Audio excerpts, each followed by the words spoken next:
Magandang araw sa inyong lahat. G'day everyone and welcome back to another episode of International Public Transport Showcases. In today's episode, we will be showcasing a full alignment of the North Luzon High-Speed Railway, in which trains departing from Manila to Taban Terminal will traverse through central Luzon and the Ilocos regions to the city of Laoag via San Fernando at speeds of up to 350 kilometers per hour. The North Luzon High-Speed Railway will be developed into two stages. Stage 1 will involve a 259-kilometer section that would stretch from Manila to Taban Terminal to a new underground railway terminal at San Fernando in the province of La Union.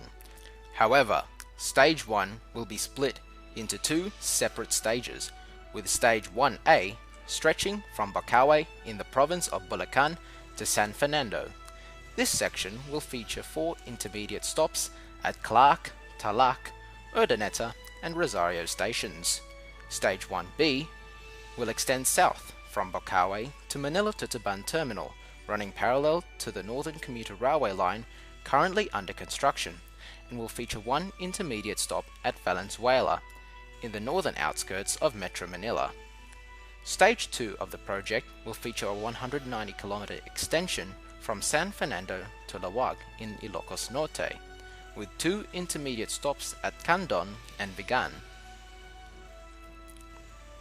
The technical features of the line will total the length of the full alignments of both stages 1 and 2 to be 448 kilometers long.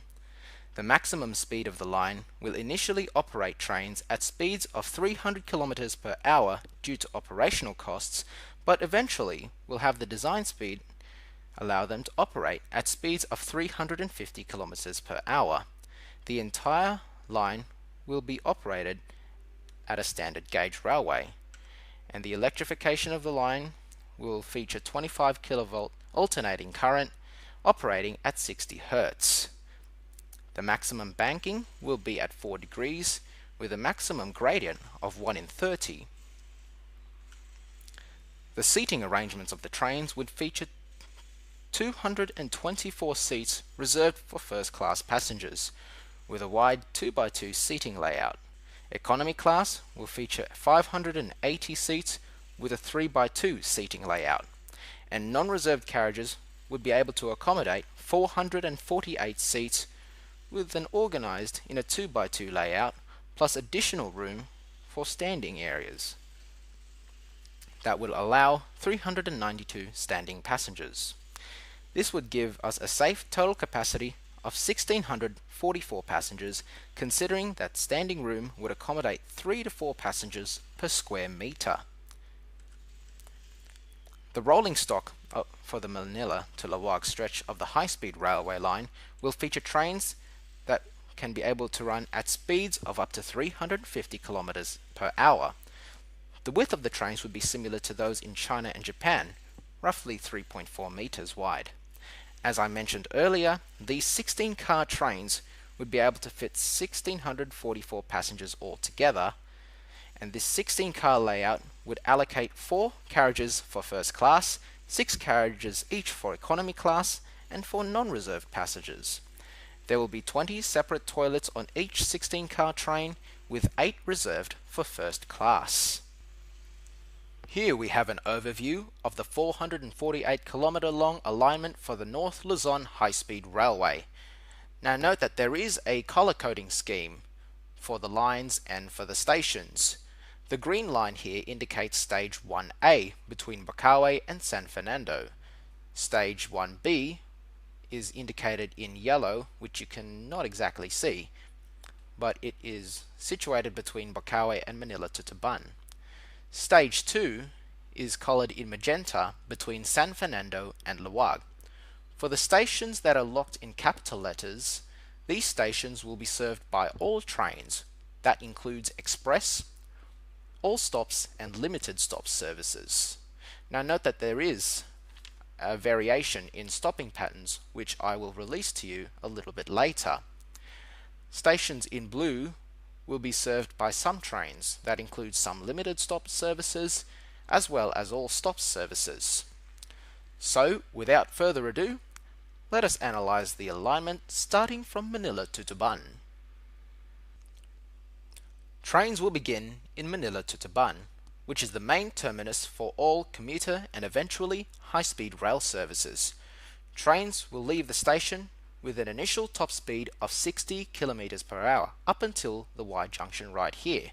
And from the Y junction, trains will accelerate to a speed of 120 km per hour. Now note that the entire alignment between Manila and Bocaue will be grade separated.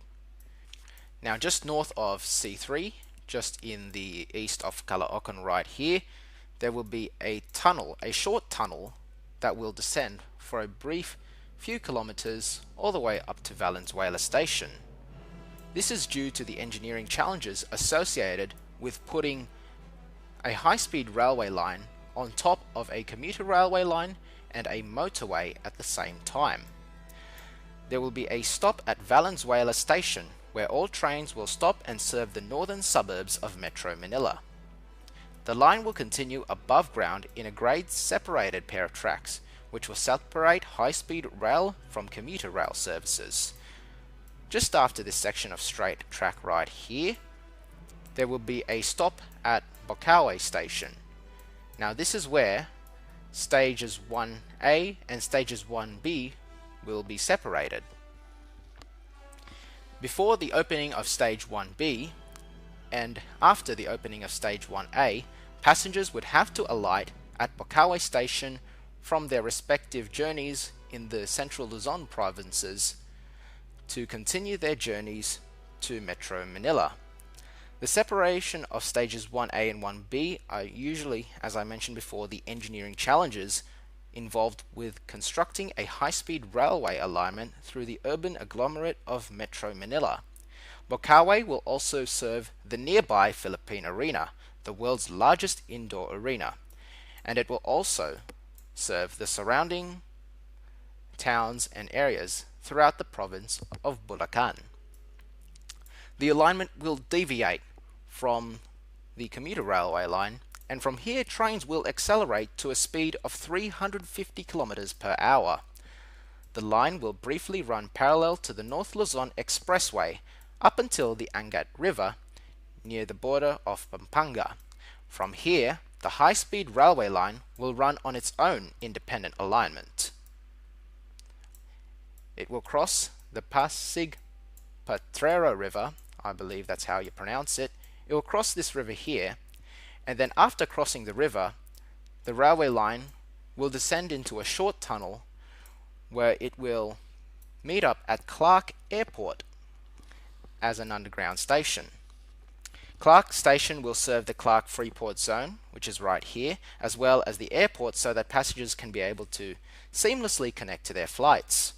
This station will also play an important role in allowing Clark Airport to serve as Manila's second airport, and this will allow the region to have an enhanced integration into the global network. Just north of Clark Airport, the line will re-emerge to ground level before crossing the Sacobia River. Trains will continue to run in the alignment at 350 km per hour before the line reaches Tarlac Station. The regional intermediate stop will not just serve the nearby city of Tarlac, which is right here, but will also serve some of the surrounding towns as well, such as Concepcion, Victoria, and some of the other towns nearby.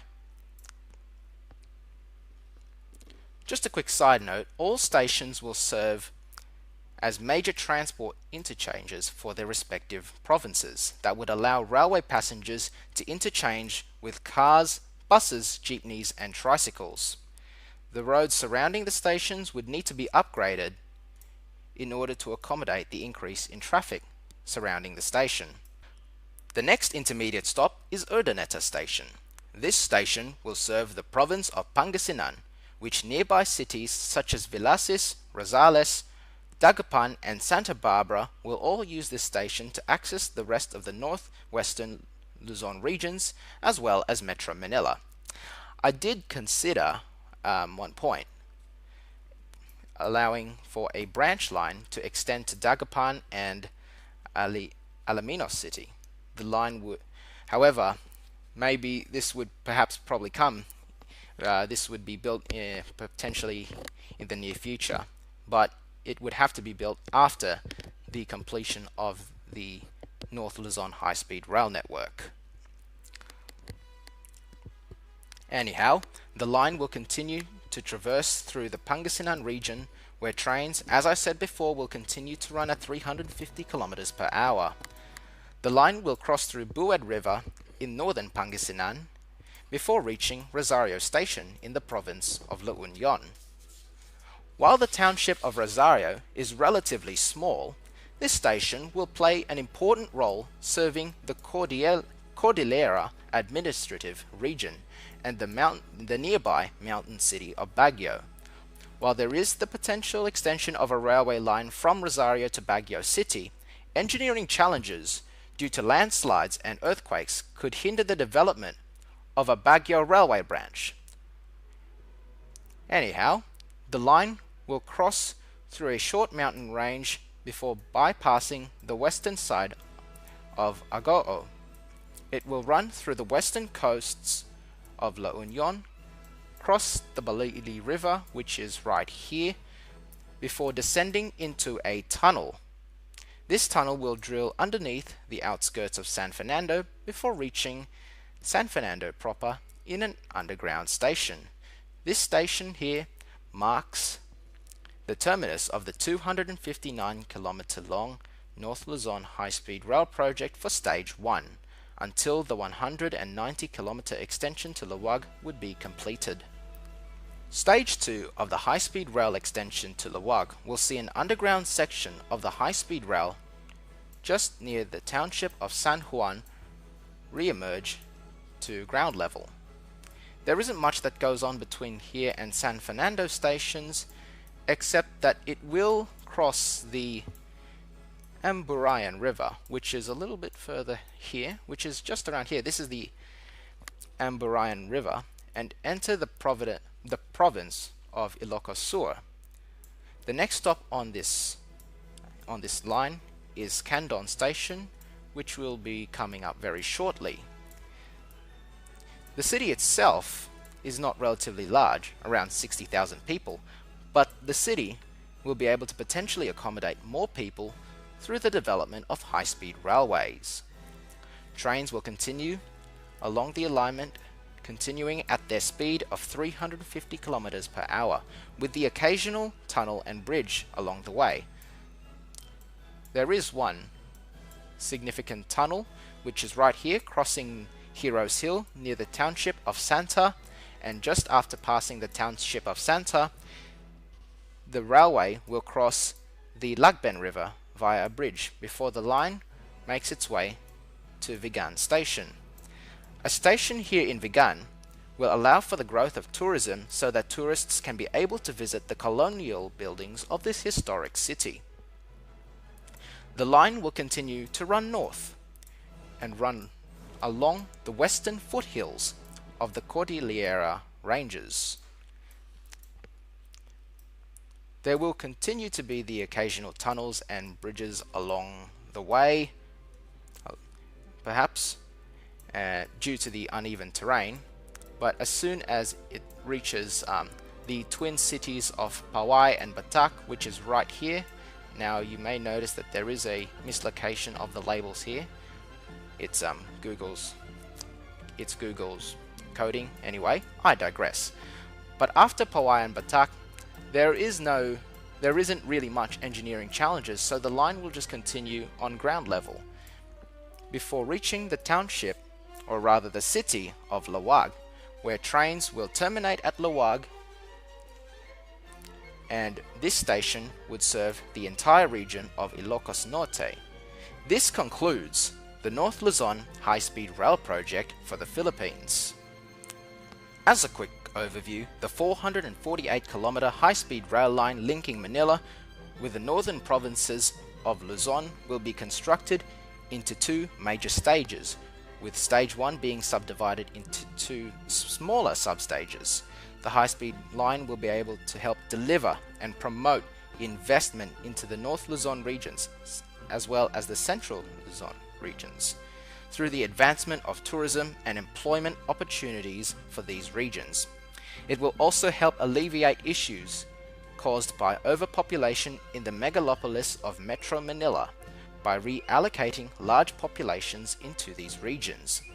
Anyway guys, I'm gonna wrap this up. Don't forget to subscribe to the channel, like and favorite the video. Don't forget to share this video with your families and friends, especially those who live along this region. I will see you next time. Goodbye for now.